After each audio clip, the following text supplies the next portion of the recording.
Welcome back to BVarsity Live. Zach Ewing and Trevor Horn here with you at the TBC Media Studios. We have on the phone right now Nick Papagni, thepagmeter.com. Nick, what else are you up to, man? You always have something going on up there, it seems like. Oh, this is the best time of year. Almost volleyball playoffs. You got football coming up. Just figuring out the seedings. This is a great time of year. Yeah, it seems like everybody, nobody knows more than you do about the seedings and everything else in various sports.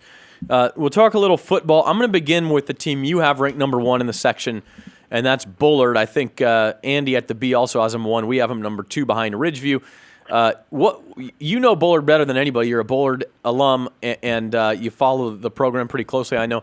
And you were calling pretty early in the year for them to have a good season. What is it about Bullard that has made their season special this year? Well, to me, they've got, I think, the top running back in the Valley. Charles Williams to me, is the best. They got an outstanding defense. They're young, but they fly to the ball, and I think that's the reason is the Bullard Knight defense is going to keep them in a lot of games. You know, Donnie's got his new little, what they call it, the West Coast wing teeth. They can throw out of it, and if they can throw out of it, Bullard's going to be awfully tough to beat. If they can't throw, then they're not going to be as good. That reminds me a little bit of another team that starts with B in the last couple of years. When they were able to throw, Bakersfield, Yeah. Well, to me, though, next you watch the freshman quarterback of the Drillers, and I don't have his name. You guys do. He is going to be the next legit stud that runs the triple option. Bakersfield's just not going to ever be as good when they don't run the triple option. They're vulnerable. And so this freshman kid, keep an eye on him. And I know who you're talking about, and I can't think of the name either, but they've certainly looked vulnerable. They're only 4-4 heading into a home game with Stockdale this weekend. So Bullard plays tonight against Sanger. And then next Thursday against Edison. Against Edison. I want to hone in on tonight's game a little bit because Sanger has looked really good as well. Is this the one place that Bullard could trip up, Nick, or do you think they're safe tonight? No, there's not a chance that Sanger can beat Bullard tonight. Donnie Arax and that Joseph Ferris, they run the defense. They were the defense coordinator, Mr. Coach Ferris.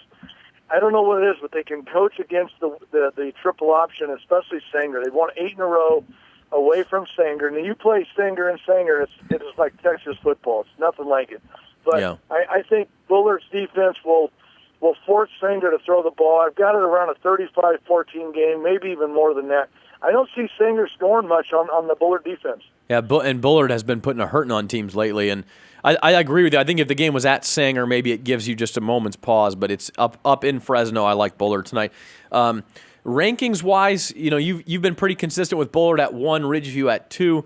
Obviously, Ridgeview's league schedule has been nowhere near what the other top teams has been because in the SYL it's just not the same caliber. But I do like one thing that you've consistently said. If Ridgeview is able to win another Division II section title and then move on and win a state title, that could be enough to make them number 1 in the section in your book. Is that right?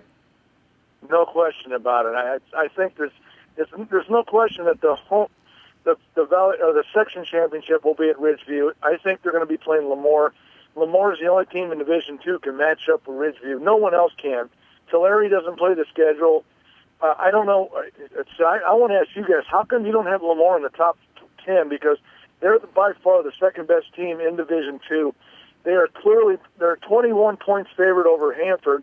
It's just not going to be close. But Lemoore is a team to watch out for. Yeah, I mean, I think at this point, Lemoore, their one real chance at a good quality win was against Sanger, and they lost that game. So that's why I have them down. I think I have them at 11 right now or 12. No, they beat Sanger. Oh, maybe. Oh, you're right. They lost to Clovis and Buchanan. They lost to Clovis and Buchanan. That's right. So yeah. The reason why they lost to Buchanan, they had 8 of they had a huge injury problem going on. I think they would have competed against Buchanan. I don't know about Clovis. Yeah. Now Lemoore obviously is very tough, and they get the Neighbor Bowl against Hanford next week. So that's going to be a difficult game for both teams. And Lemoore beat them last year, gave Hanford their only loss. Now, moving on to the track race, I was sort of playing around with this last week, and I think in order for this to happen, you would need Clovis East to pull an upset in one of the next 2 weeks. So it's probably not real likely, but the fact that we're even talking about this, it just tells you what the track race has been like. there is a possibility of a 4-way tie atop the track if the right results. And like I said, the only result you would really need that is out of the ordinary would be Clovis East to beat somebody. But other than that, they're all sort of results you look at and say, yeah, that could happen. And you could have 4 teams come in at 3-2.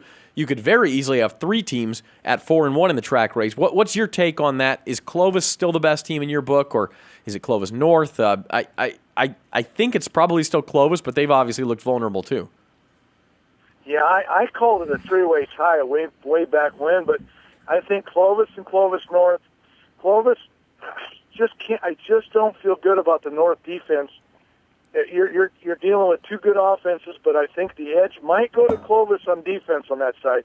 If Clovis wins, Clovis North wins, they'll win the track because I just think they've got the edge. But if Clovis wins and they go and they beat Clovis West next week, they could be the number 2 seed going in because they'll be 9-1. Sure. This is going to be a tough one. I've been tossing and turning this Clovis North against Clovis tomorrow night. That's a huge game. Yeah, absolutely. And another big one down here is Liberty at Centennial. And Centennial could be without Brandon Robinson. We're not sure. He's questionable with the knee injury he suffered against Bakersfield last week. But, Liberty, you look at him, and we've all talked about him as a title contender all year long, and rightfully so. But if they were to lose this weekend, they'd only be 4-4. And I know the schedule's been really tough, but this is a team that if they win out, they're probably still in that 2-3 range seed-wise because of the big win over Buchanan. But if they were to lose a game, you could see Kern County be shut out of the top 4 seeds, I think. I wouldn't be surprised in that. I think that tomorrow night's a huge game. I think Brandon Robinson, when I understand the coaches have told me he is going to play, that's huge. And Centennial has to be able to run the ball on Liberty. They cannot. I think both teams are big play teams, but Centennial has to run the ball on Liberty, and that's a tough thing to do. I think that's going to go in the fourth quarter, come down to the wire, but I got Liberty on the edge on that one right now, just because Brandon Robinson is a little shaken up, but he's going to go. And we'll talk about that, our predictions of that game coming up here. Trevor, you had something to... No, it's just, Nick, in your mind, say Centennial pulls the upset, and then they went out next week, and they're the team that's 5-0, but they have the close loss to Clovis, and then they got the second half debacle where they gave up the lead over Clovis West. I mean, if they go 5-0, are they atop? I mean, can you put them atop? I mean, I don't see how you could have, an undefeated SWAL team out of the top 4 in the seedings, if it's not Liberty. I would say they would at least be a 3. Right. I would say Clovis would probably be a 2, Centennial 3, and then probably a Clovis North 4, somewhere in that row. Yeah, I would say the one thing that could screw that scenario up for Centennial would be if Clovis West moves on and wins its final couple games and gets into a 3-way tie scenario in the track. Well, then Clovis West and Clovis are both co-league champions with wins over Centennial, and you almost have to put them over Centennial. But if Liberty does it, I mean, I don't see how you don't put them to 2 seed. I think if Liberty wins out, well, then you have a discussion between them and Clovis for the 2 seed, assuming Bullard is the 1 seed, and that's where Clovis will be 9-1, and Liberty will be 6-3, but have a win over Buchanan. So does Clovis. Well, then do you go to common opponent and see that I don't think Liberty's win over Buchanan was maybe better than Clovis's win over Buchanan? They will not use. Well, first of all, the margin of victory was identical there, 21 points, but they will not use margin of victory regardless. Okay. Because if Liberty were to beat Centennial, we would assume it'd be by more than 1 point, just because most games aren't 1-point games. Right. But they will not use margin of victory. And actually, the seeding committee, and I'm going to bring this up and let you give your opinion on it, Nick, but the seeding committee this year has new criteria for seeding, and the first criterion is coaches' rankings. And they used this in basketball last year, and I will say right now I don't like it because too many coaches can push their own agenda. Number one, for coaches down here, there are more coaches in Division I in the northern part of the section than there are in the southern part of the section. So it's just imbalanced to me. And you get coaches who, we saw it in basketball, they'll put wacky rankings out to make themselves or their league look good. We saw it from coaches in Bakersfield. We saw it from coaches in Fresno. I'm not real comfortable with that idea. What do you think, Nick? I don't like it either, and I put it on my website. It is. The coaches is number 1, the rankings. Number 2 is head-to-head. Number 3 is common opponent. Number 4 is Cal Prep rankings. That's how they do it. They're trying to make it as easy as possible. I don't like it either. I'd rather have you and Trevor and Zach get me and Andy Bogart, the four of us. We go have lunch. We figure it out. We'll have it done in 45 minutes. We'd have fun. I tell you what. To do something like that. Yeah, we would have a lot of fun. Wait, where are we going to eat? I want to go eat. Yeah, exactly. We could figure it out. I think as close as you're going to get, where everyone's going to be happy. I want to do it at 4 o'clock at night so we can go to Cattleman's in Selma. There you go. Okay, I'm liking that. Well, the Bulldog Grill, we could do it there too. No, I want Cattleman's. We come down here. Yeah, We'll rotate. We'll go good. Cattleman's 1 year, Bulldog Grill the next year, and then we'll come down and go to Tembler or something. Yeah, we'll go to Wool Growers or something down here. There you go. Or The Dewars and have ice reason why cream. I say that, guys, I love the cattle. Let's start. Now you got me all fired up. Yeah, right? To me, though, is we keep a tab on high school sports way closer, and I love the CIF. They do a great job. But they're not in it every day like we are. We can have a great discussion and have it as close as you're going to get. Well, and the coaches have their own everyone's agenda like it. going on. They're dealing with what they're dealing with in front of their face. And I think it's the same thing when you look at the USA Today coaches poll. USA Today coaches poll is an absolute joke because I'm sorry, a coach in L.A. is not paying attention what a team in northern Michigan is doing or wherever. Yeah, and Totally agree. Here's the thing. You hope the coaches will all be fair and that they'll all be upstanding about this, and they'll say, "Look, we lost this. I don't think we're as good as this team. I'm going to put us below them." Dude, when you get down if to we this, were in that situation, because we when wouldn't you get do to it the either. situation, there are some coaches that don't like another coach because of an outcome or this or that. Right. So And I mean, it gets I'm sorry, political they're and- grown adults, but they're gonna make decisions based on how they feel. And frankly, if you're being fair about it, in the back of your head, you have to worry about another coach not being fair about it, and you're going to get the short end of the stick. And even you could even be making I just don't like the idea. It's too political. Nope. And it leaves too much open for debate. Anyway, point is, that's how it's going to be done. It'll be done a week from Saturday. Nick, we're running out of time, but I want to ask you one more question. Go down a couple of divisions to Division 3. I think at the beginning of the year and for the most part of the year, everybody thought Hanford was far and away the favorite. They are still undefeated, but they've scuffled a little bit in the last few weeks. Meanwhile, you have teams like Madera playing well, Memorial playing well, Tehachapi playing well, Bakersfield Christians playing well. Is D3 a lot more open than we thought it was? Do you still see Hanford as the favorite? What are your rankings like there? Well, I got Hanford number 1, but Hanford is beat up with injuries. I think they are going to get smoked against Lamar, which means nothing. They're still going to be the number 1 seed in Division 3. I think no one's looking at Bakersfield Christian. I think since the 30-day transfer rule, I've talked to many coaches down there, and they're bigger than any track team in the in any school. So they're big and physical. Hanford's not a physical team. They're flashy. They're speedy. They're going to play a physical team. They're going to get killed. I'm just going to. Madera, they lost their coach to the suspension. They're not the same. I have a feeling they're going to go on a 2 or 3 game losing streak.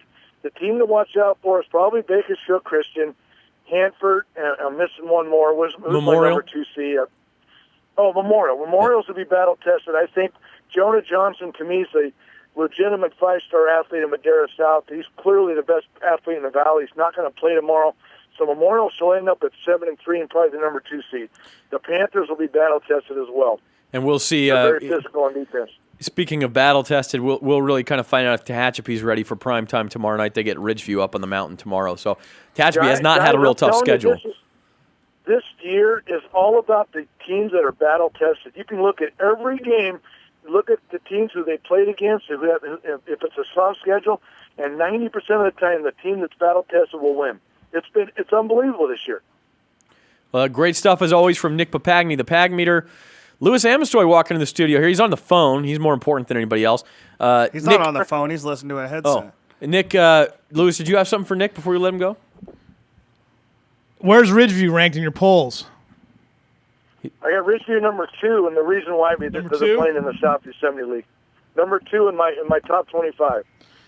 All right. Well, I totally and utterly disagree with you on that. They are by far the best team. No, wait a minute, Mr. Amestoy. You have not seen the Bullard Knights play. I don't care. Okay. Well, Luke, if they played right now, let me just tell you, if they played right now, Bullard will win by 14 points. So I'm sorry to tell you that. Well, Bullard is certainly playing win. a tougher schedule right now. But here's the fun thing about it. It's possible those teams will play. I'd love to see that. Because of the way the state playoffs are working this year, the Division I champion in Central Section, if it's Bullard, plays in Northern California. The Division II champion, if it's Ridgeview, plays in Southern California. They both win their regional game. They could be in the same division. Hey, you would draw a big crowd for that They game. could be 1AA. Yeah. So you could draw a real big crowd for that game. The last thing anybody needs to worry about is the state playoff. That Division One is going to be just a battle. Is he gone? Just to get through there with all the right, top Nick, 6 thanks. teams. Well, All right, guys. Nick, hey, we appreciate the time as always, man. We got to let you go, but we follow what you do up there. We like what you do up there, and we'll be paying attention to Bullard and Sanger tonight. thanks, Nick. You got it. All right, see you guys. All right, bye-bye. Good job. Bye-bye. And we'll be back on BVarsity Live. We'll talk predictions right after this.